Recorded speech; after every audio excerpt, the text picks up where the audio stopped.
One other thing you said that I just want to highlight, because I've seen it so much, especially if the media, they've had lots of opportunities over the last 16 months to put the fear into us on a daily basis. And I remember one of the things you sent me and a few others early on during, that COVID stretch at the beginning of 2020 is like, be more careful than ever about like what you're consuming and what you're putting into your mind.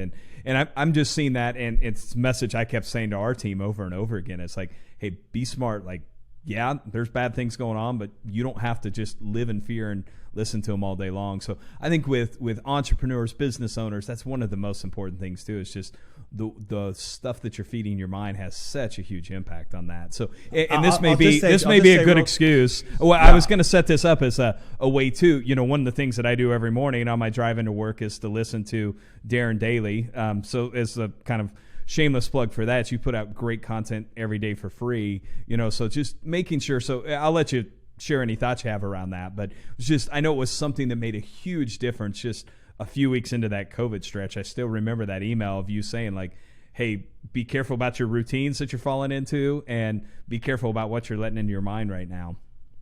I'll just add this. We are living in the time of greatest opportunity in the history of humanity. I know it doesn't feel like that. It doesn't seem like that because of the focus of your attention to the tragedy porn. But I mean, literally, they take from the millions of amazing things that are happening, the half dozen worst things, and then bombard you with it. So then if that's what you're giving your attention to, that ends up becoming your entire perception. But literally, based on what's happening technologically, based on global access and reach, based on ethnic and gender diversity issues. I mean, we are living in an enormous time of opportunity. And so regardless of what media wants you wants to use to just hijack your attention so that they can monetize it.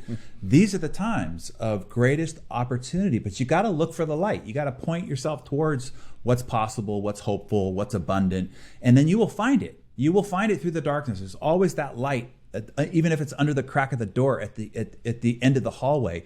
And that light will lead you towards what's possible and what the potential is. And many of those of us that stayed focused on that, the hope, the beacon, coming out of 2020 and going into 2021 and 2022, these are going to be boon years. Years. The acceleration rate of being able to multiply your business, multiply your impact, multiply your wealth will probably in a concentrated short period of time never be as great as it is right now.